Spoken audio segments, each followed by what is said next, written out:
श्रीमद कुंज विहारे नमः। श्री स्वामी हरिदास विजयतेतराम। मैया यशोदा के बारे में कोई क्या तो कहे और क्या बोले। जिसे परम ब्रह्म परमात्मा ने स्वयं अपनी मैया के रूप में चुना हो, उसके सौभाग्य का क्या वर्णन किया जाए। और वह फूली न स्वभावे ऐसे पुत्र को पाकर तो मैया कैसी। मुक्तिदाता भगवान से जो कृपा प्रसाद नंदरानी यशोदा मैया को मिला, वैसा न ब्रह्मा जी को, न शंकर को और न अर्धांगिनी लक्ष्मी जी को कभी प्राप्त हुआ।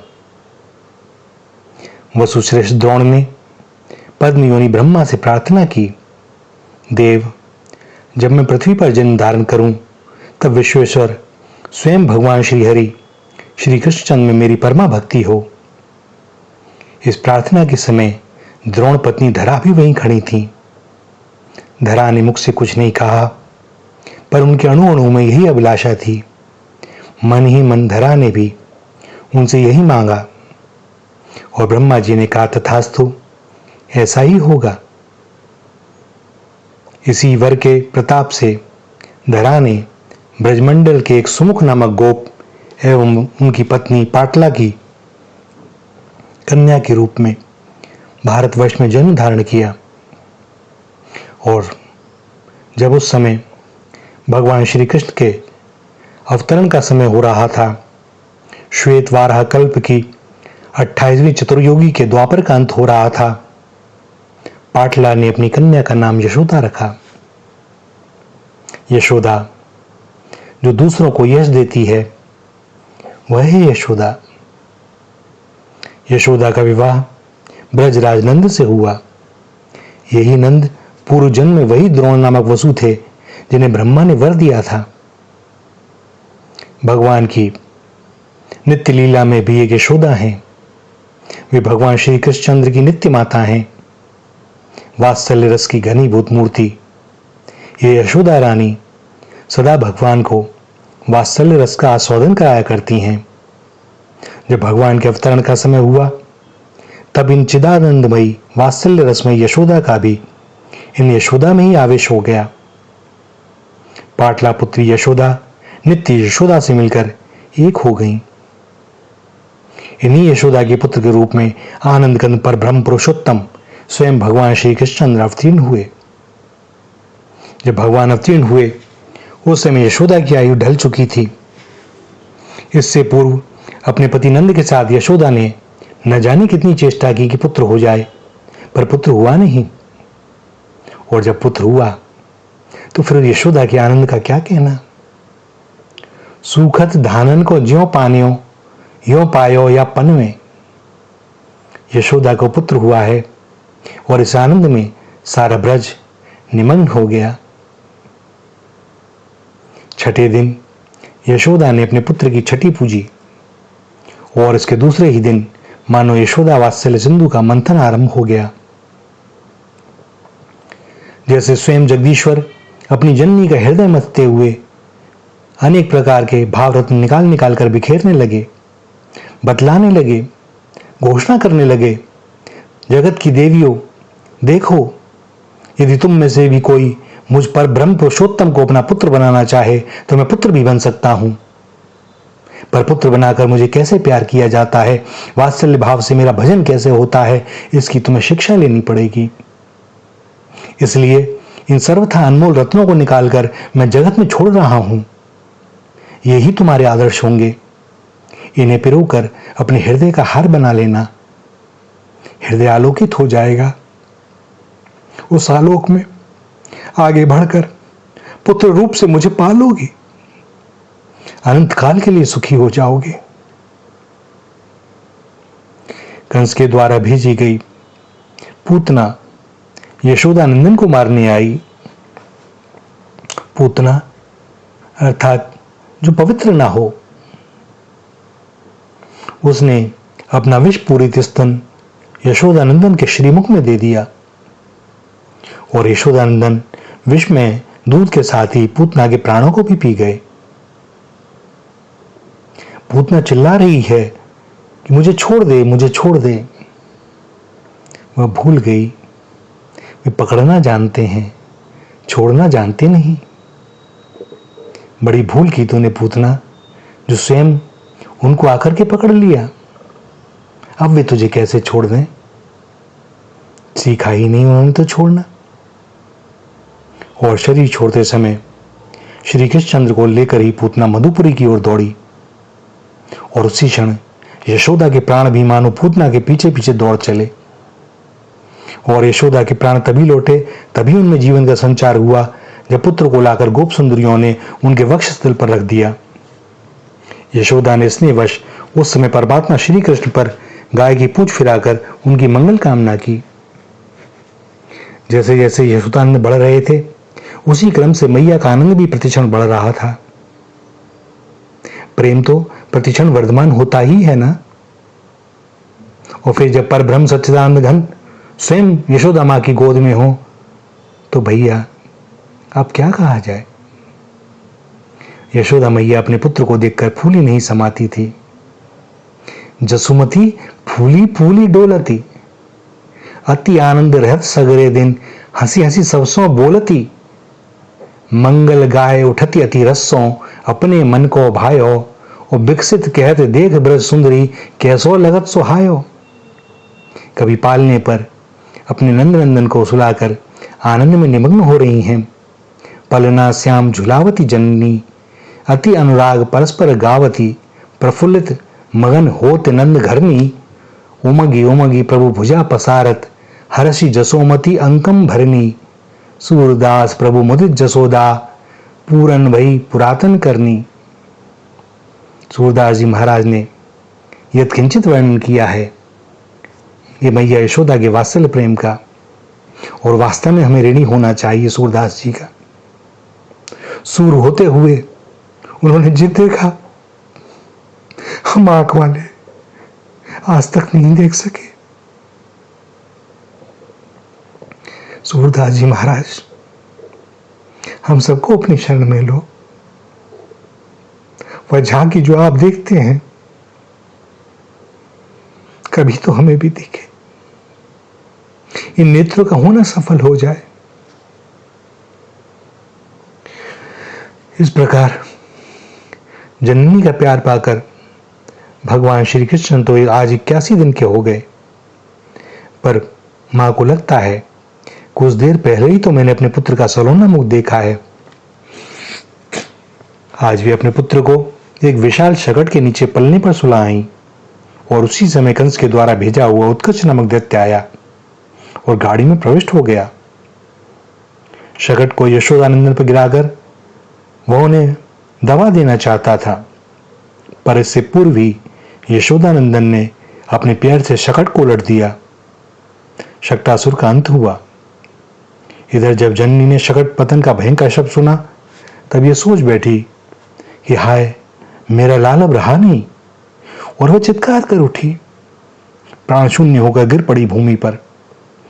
बड़ी कठिनता से गोप सुंदरियों ने उनकी मूर्छा तोड़ी। आंखें खोली, उन्होंने अपने पुत्र को देखा और अपने को धिक्कार देने लगी।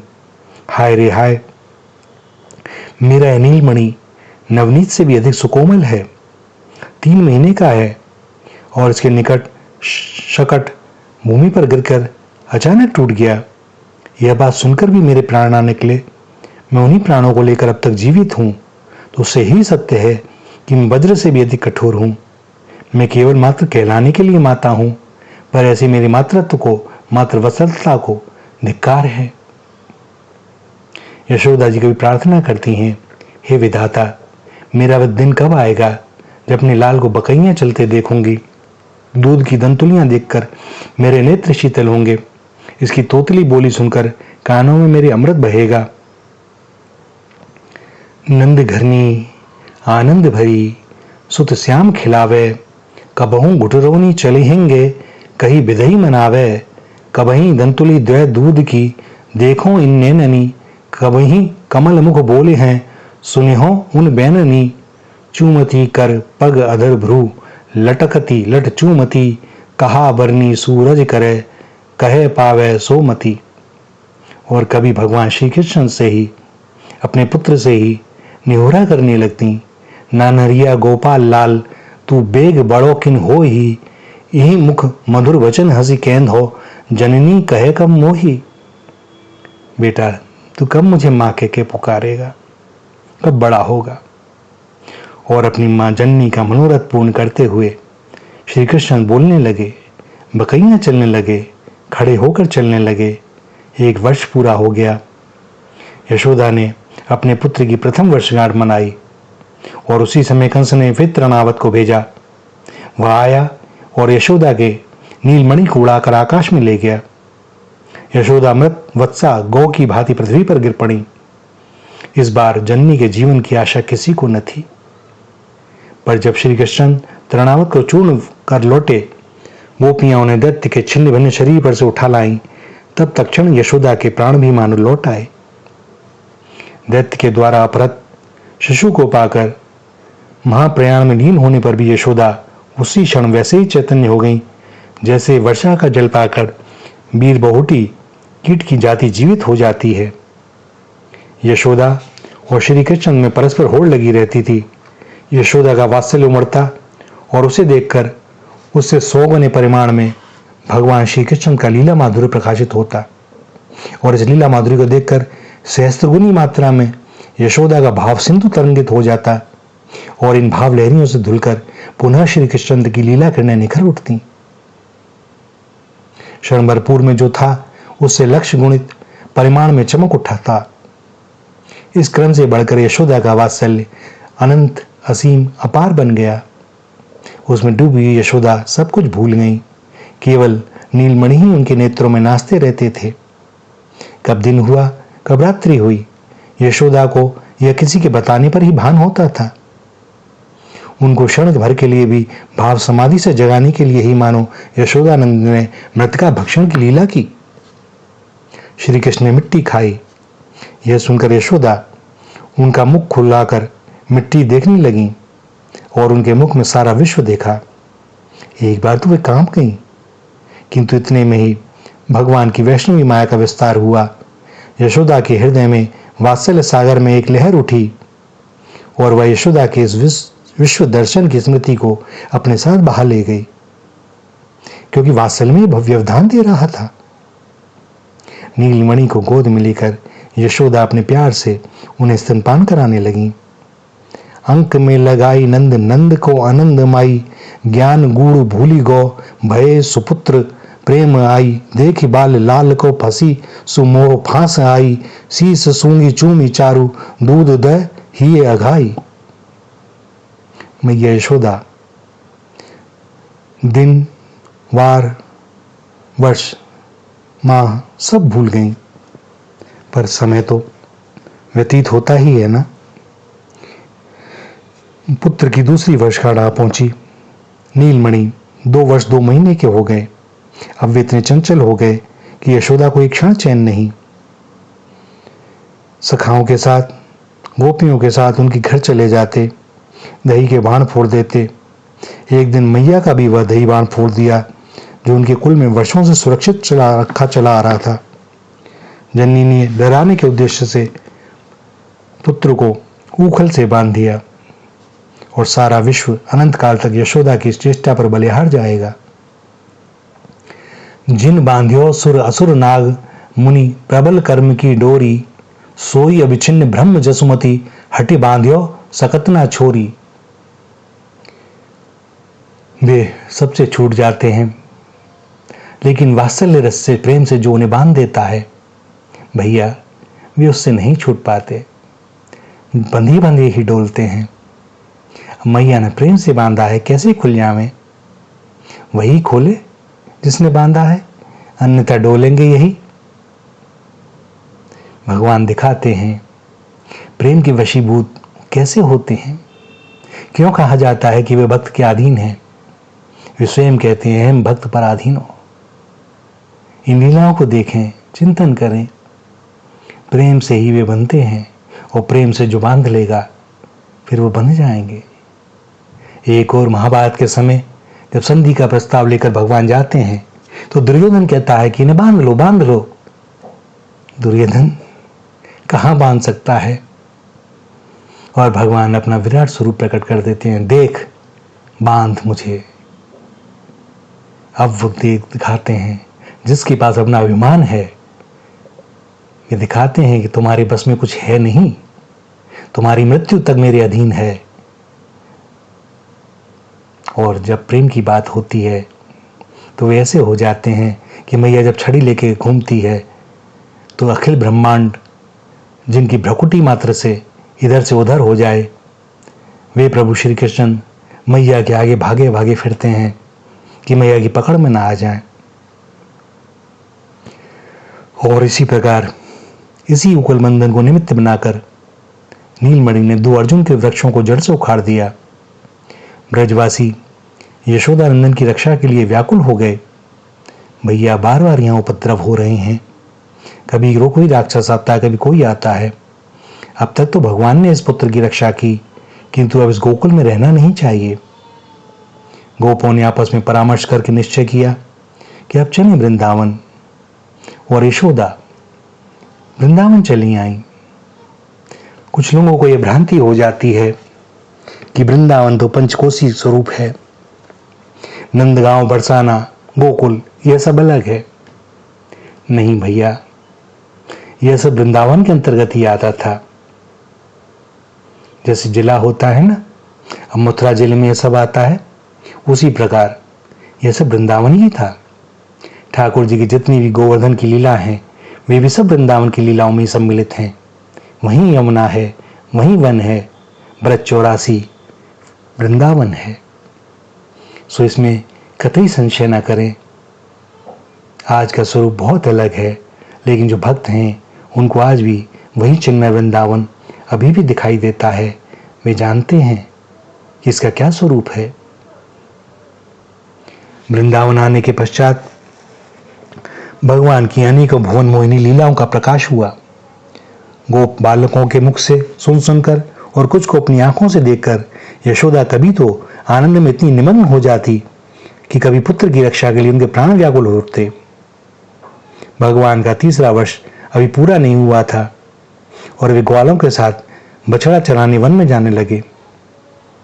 वन में भी वत्सासुर, बकासुर आदि को मारा, और जब इन घटना का विवरण मां यशोदा सुनती थी तो देव ही जानता है कि उसके हृदय पर क्या बीतती थी। पुत्र के अनिष्ट की आशंका से उसके प्राण छटपटाने लगते। बहुधा उसके मन में आता, न जाने दूं नीलमणि को। किंतु जब भगवान का मुख देखती और वे गौं के साथ जाने को मचल उठते तो कहती, ठीक है लाला।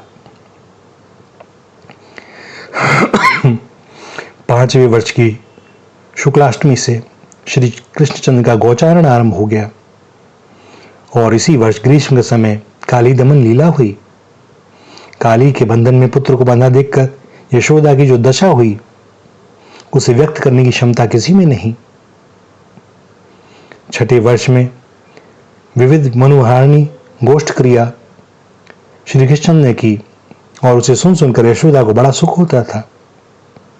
7वें वर्ष में धेनुक उद्धार की लीला हुई, और 8वें वर्ष में गोवर्धन धारण की लीला हुई।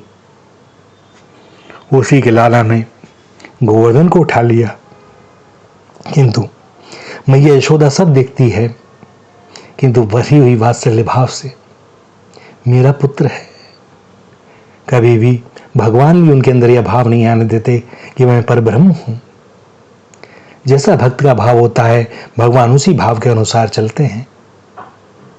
सच कहा जाए तो जैसा भक्त चाहता है, भगवान वैसी ही लीला करते हैं। भगवान के अपने आनंद की तो क्या सीमा है, वे अपने लिए करेंगे भी क्या। सो वे वही करते हैं जो उनका भक्त चाहता है। जिस प्रकार भक्त उनको जिस स्वरूप में देखना चाहता है, जो लीला देखना चाहता है, भगवान भक्त के आनंद के लिए वही लीला रच देते हैं। 9वें वर्ष में सुदर्शन का उद्धार हुआ, और 10 वर्षों तक आनंदमयी बाल क्रीड़ाएं चलती रहीं। 11वें वर्ष अरिष्ट का उद्धार हुआ, 12वें वर्ष केसी दत्त का उद्धार हुआ। और इन अवसरों पर यशोदा के हृदय में हर्ष और दुख की जो धाराएं एक साथ बह निकलती थीं, यशोदा उनमें स्वयं डूब जाती और सारे ब्रज को निमग्न कर देती। 11 वर्ष 6 महीने यशोदा रानी के भवन को भगवान श्री कृष्ण आलोकित करते रहे। किंतु भैया, आगे की लीला भी तो करनी थी। जाना था मधुपुरी। अवतार तो अनेकों कारणों से होता है और अपने एक ही अवतार काल में भगवान को अनेक लीलाएं संपन्न करनी होती हैं। उन्हें जाना ही था और उन्हें लेने के लिए आ गए अक्रूर। अक्रूर क्या आए, यशोदा को लगा इनसे ज्यादा क्रूर तो कोई हो ही नहीं सकता जो एक मां को अपने पुत्र से अलग कर दे। पर सारी रात नंद ब्रजरानी यशोदा को समझाते रहे, पर यशोदा किसी प्रकार भी सहमत नहीं हो रही थी। किसी हालत में पुत्र को कंस की रंगशाला देखाने की अनुमति नहीं दे रही थी। आखिरकार योग माया ने माया का विस्तार किया। यशोदा भ्रांत हो गई। अनुमति तो उन्होंने फिर भी नहीं दी, पर अब तक जो विरोध कर रही थी वह न करके आंसू ढालने लगी। विदा होते समय यशोदा रानी को जो करुण दशा थी उसे देखकर कौन नहीं रो पड़ा। व्यग्र हुई यशोदा यात्रा के समय करने योग्य मंगल कार्य भी नहीं कर पा रही। उनका चित्त ऐसा हो गया है कि अपने वात्सल्य के उपयुक्त पुत्र को कोई राखर्च नहीं दे रही, देना भूल गई और भगवान श्री कृष्ण को हृदय से लगाकर निरंतर रो रही हैं। उनके अजस्त्र अश्रु प्रवाह से भूमि पंकिल हो रही है और रथ श्री कृष्ण को लेकर चल पड़ा। रथ के पहियों के चिन्ह भूमि पर अंकित होने लगे, मानो धरा रूपणी यशोदा के छिदे हुए हृदय को पृथ्वी देवी स्वयं व्यक्त कर रही हूं। श्री कृष्ण के विरह में जन्मी यशोदा की क्या दशा हुई, इसे कौन वर्णन करे। साक्षात सरस्वती भी नहीं कर सकती। यशोदा मैया वास्तव में विक्षिप्त हो गईं। जहां श्री कृष्ण रथ पर बैठे थे वहां प्रतिदिन चली आती, उन्हें देखती, अभी अभी मेरे नीलमणि को अक्रूर लेकर के जा रहे हैं। वे चित्कार कर उठती, अरे क्या ब्रज में कोई नहीं है जो मेरे जाते हुए नीलमणि को रोक ले, पकड़ ले। वह देखो रथ चला जा रहा है, मेरे पकड़ लिए जा रहा है, मैं दौड़ नहीं पा रही हूं, कोई दौड़कर मेरे नीलमणि को पकड़ लो भैया। कभी जड़ चेतन, पशु पक्षी, मनुष्य जो कोई दृष्टि के सामने आ जाता उसी से वसुदेव पत्नी देवकी को अनेकों संदेश भेजती। संदेशों देवकी सो कहियो, हो तो धाय तुम्हारे सुत की, माया करत नित रहियो। यद्यपि देव तुम जानत उनकी, तव मोई कही आवे, प्रातः ही उठत तुम्हारे सुत को, माखन रोटी भावे। तेल बटनी अरु तातो जल, देखत ही बज जावे। जो ये मांगत सोई सोई देती, क्रम क्रम करी नहावे। सूर पथिक सुनी मोहि रहन दिन, बढ़ियो रहत और सोच, मेरो अलग लड़े तो मोहन, वह करत संकोच। वो देवकी जी को बताती है कि मेरा नंद नंद किस समय क्या करता था जिससे उसे कोई दुख ना हो। देवकी, मेरे पुत्र का ध्यान रखना। और किसी पथिक ने यशोदा का यह संदेश श्री कृष्ण से जाकर कह दिया। सांत्वना देने के लिए भगवान ने उद्धव को भेजा। उद्धव आए, पर इस परम वात्सल्य में जननी के आंसू पहुंच भी ना सके। यशोदा जी का हृदय तो तब शीतल हुआ जब वे श्री कुरुक्षेत्र में कृष्ण से मिली। राम श्याम को हृदय में लगाकर गोद में बैठाकर उन्होंने नव जीवन पाया। कुरुक्षेत्र से जब यशोदा जी लौटी तब उनकी जान में उनकी नीलमणि, उनके साथी वृंदावन लौट आए। यशोदा का उजड़ा हुआ संसार फिर से बस गया। भगवान श्री कृष्ण अपनी लीला जब समेटने वाले थे तो उन्होंने अपनी जन्मी यशोदा को पहले से भेज दिया। जब भानु नंदिनी गोलोक विहारिणी श्री राधा किशोरी को विदा करने लगे तब गोलोक के उसी दिव्याति दिव्य विमान पर अपनी जननी को भी बैठाया। श्री राधा किशोरी के साथ ही यशोदा जी भी अंतर्धान हो गए। चलनी नित्य गोलोक में, वहीं जहां भगवान की नित्य लीला सब समय चलती रहती है और उसी लीला का वही स्वरूप इस चिन्ह वृंदावन में भी नित्य किशोर, नित्य किशोरी और मैया यशोदा। श्री राधा, श्री राधा, श्री राधा।